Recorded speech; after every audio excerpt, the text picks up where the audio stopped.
Hello and welcome back to SF, a Giants recap, and welcome to the live stream where I'm gonna be going over just the Giants series coming up, and then the past series and everything that's been happening for the Giants recently. So make sure to comment down below any thoughts you have on this upcoming series, and hopefully the new way of the Giants and how we start to perform. So tomorrow's game against the Rays, it is in Tampa, and it'll be a 6:50 start Eastern time.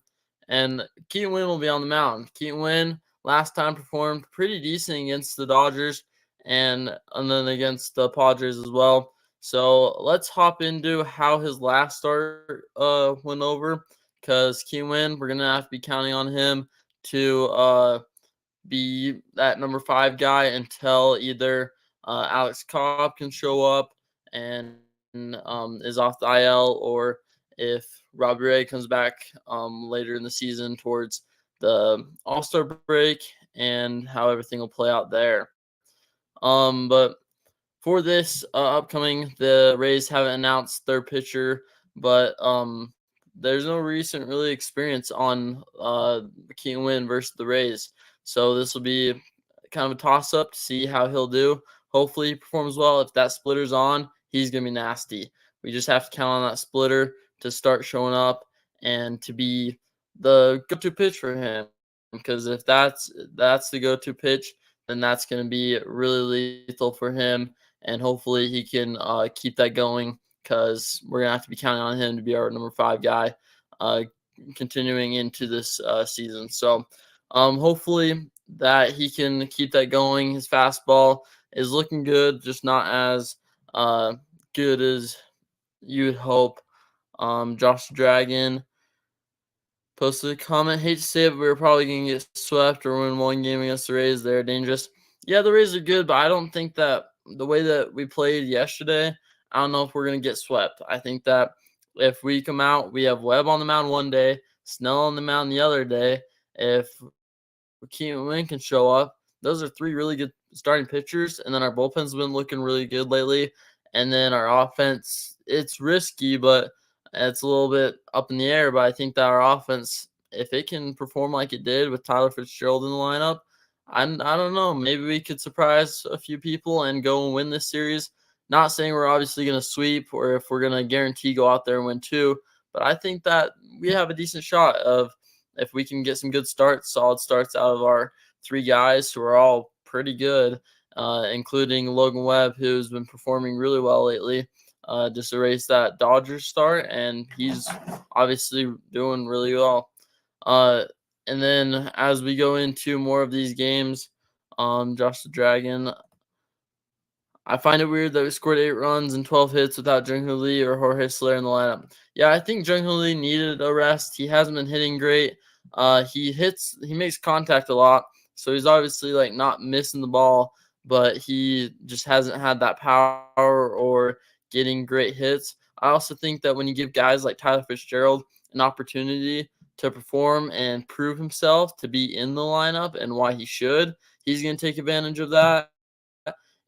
And he goes out there and gets 3 hits and does amazing. So I think that it has a combination to do of Jung-Hoo Lee and Jorge Soler needed a break and weren't doing great, and then another combination of Tyler Fitzgerald coming out and being very competitive and going out there and trying to prove he should be on that team. So yeah, it's really weird though that Jorge Soler has been a little bit quiet in the bat. He got 2 homers against the Dodgers, which those games ended up in losses. But of course, I think that he can hopefully come out and back out with his power. Yeah, Fitzgerald has a bright future, in my opinion. Luciano and Matos should be called up. Yeah, you guys know my opinion on Slater and Yaz. Those 2 guys, they're not terrible. They're not like the worst people, but why are they still on the team? This has been an experiment forever. If you're a guy who should be on the team, that's a person that's showing up every day, doesn't get hurt that much, is above a 240 batting average at least, or if they're below that, they're hitting at least 15 home runs or more, and they aren't that type of guys. So why are they still on this lineup after this many years? Matos should definitely be called up. Luciano, though, I don't know for sure. I've heard Ramos is doing really well in the minors. I think Luciano needs a little bit more time, especially since Ahmed has been performing so well. I think that there's no rush for Luciano to come up because Ahmed's been picking up his spot just fine, playing pretty good defense and actually getting some hits. And so I think that Ahmed's a safe option, and Luciano's more of a risk because he could come out there and he could hit 15 home runs the rest of the year and do great. Or the most likely answer is he goes out there and averages 2 strikeouts a game and plays decent defense, nothing special. That's probably the type of Luciano you would get, and I don't think that's the risk you want to take for a guy like um, Ahmed there. Yaz and Slater were good, but they're just not anymore. Slater's only good when he comes off the bench, and Yaz is either a home run or strikeout kind of guy. Yeah, I don't like having a team full of homer strikeout kind of guys because then it adds up to just non-competitive at bats most of the time. And home runs, in my opinion, are only good when you have 2 guys on, put up a cricket number on the board, and when you have a team like the Giants who struggle to get runners home when we have people on base, home runs aren't good for the Giants. So hopefully we make some changes around the lineup. Once we did, things started to go good. And Tom Murphy, though, Tom Murphy is the type of guy, a little bit better catcher than Bailey, and Bailey's been really struggling. So I think that maybe you give Bailey a couple more days off, work on his throwing, and see what can happen because he's just not to the level that you want him to be at. I'm just hoping that he can start to get to that point, but he is definitely not there yet. I'm gonna try to find and go over to Saturday's game, which I think is Webb on the mound. I think that Webb can come out and be pretty decent in this game. Hopefully, nothing goes wrong in the first couple innings because that's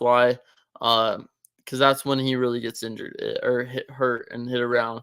Because if if he gets past the first 3 innings, no problem. He'll probably be just fine. Only allow around 2 runs the whole game, but getting past those first 3 are always pretty difficult for them. And hopefully, the pitch count goes down or is pretty down because he struggles with that. So I'm going to hop over to this game. Webb has only faced Rosarena in this lineup.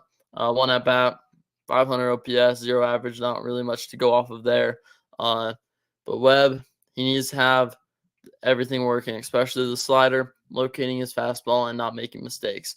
The Miami series should be somewhat easier. They're literally 2-11. Yeah. Miami, I'm not too worried about. I think that against the Marlins, the only problem is last year, though, we struggled against the Tigers, who were really bad, the White Sox, who were really bad. We struggled against all those, and the Nationals as well. We struggled against all those teams, and that's kind of what cost us our season is doing bad against bad teams. We played to their level. We didn't play to the level that we could have. We played down, and it really screwed over our chances of making a push towards the postseason, and we ended up being in 4th place in that time of year. So the games against bad teams are going to be the most crucial games of the season because they should be guaranteed wins. And we struggled with that last year, and already we got beat 2 out of 3 against the Nationals.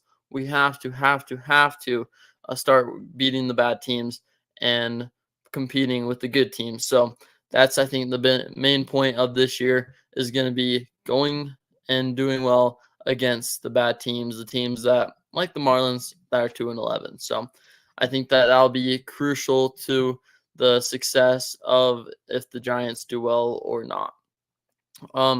Then for the third and final game of the series, it's going to be Blake Snell on the mound. Blake Snell last game, not very good. 3 innings, just the pitch count really got to him. That was the only thing that kind of hurt him. And then just bad umpires. Umpires are terrible, as everyone knows in the baseball world, because these umpires, they're calling so many calls that were just blatantly wrong. But yeah, they're so off the plate. It cost us a couple runs, I think. And Blake Snell is getting to him because Blake Snell, if he gets down on himself. and it kind of hurts our whole chances of if he's going to be good that game or not, because he's kind of shifty, bipolar type player if he's going to be good or not. So hopefully he can start and have be competitive in those types of situations where we have maybe a bad call here or there, but he bounces back and he starts doing really well. So Blake Snell, if he can be on his A game and get through 5 innings, limited amount of pitches, I think that's the guy we tried to sign, and that's the guy we hope to sign, and that's the guy that he should be in this next start against the Rays, his former team. So we'll see how that goes. The Giants this last series, though, not great considering we lost the first 2 games. We did bounce back, though, in the last game, winning 7-1. So that was good to see. It might be somewhat risky to have Snell pitch against the Rays. He used to be a Ray, so they probably know how to hit against him. They probably did scrimmage against him. This was a while ago, though, so only probably a select few were on that team. I don't think it'll hurt us too much, but I also think that it'll be good for him. He'll be in a good mindset because he knows the stadium, he knows how to pitch there, and he knows how the mound works and everything. So I think that familiarity there will be advantage for him. But yes, the Rays coaching staff and everyone there knowing kind of how he pitches may be a disadvantage, but in hindsight, the Giants can kind of tweak a few things, and the Rays don't know everything about how the Giants want Snell to pitch and how Snell now pitches. So I think that it won't be too risky, but we'll see. Maybe he goes out there and they hit 5 home runs in the first inning against him. You never know. It's baseball. So we'll see how that kind of plays out there with Snell going against his former team, and how the Giants pitching staff holds up, because the bullpen right now, it's not looking terrible. I really like this bullpen. It just needs to be managed a little bit differently. It took a little bit more than a week for Bob Melvin to kind of figure out you don't put Tyler Rogers in anything but a clean inning. Tyler Rogers, he cannot come in with bases loaded. He's not that type of guy. He's a good pitcher, don't get me wrong. I'm just saying that he can't be that guy that goes out and tries to get you out of a jam. He can start an inning and he'll have a clean inning. But if you try to have him go in there with bases loaded, that's just asking for trouble, especially against teams that know how to hit against him. Dodgers, Padres. I don't know why he did that, but he learned the hard way, and hopefully he won't make that same mistake again, because Kapler, he made that mistake more than once. Let's see. Webb didn't get credit for the win in the last game against the Padres. Hopefully he gets his first win in the next start. So yeah, Webb, he gets robbed every game of a win. He always either pitches really well and then our hitting doesn't back him up, or he doesn't pitch as great and then our hitting also doesn't back him up there. So he's always a recipe for not getting a win. Hopefully he will this time. I'm hoping he goes 7 innings. If he can go 7 innings and the Giants put up 4 runs, we're probably going to get the win if the bullpen can hold up, and it depends on the type of bullpen we have. If Keaton Winn, the first game, can go out there and get 4 innings, 5 innings, and kind of save the bullpen a little bit, that'll be huge.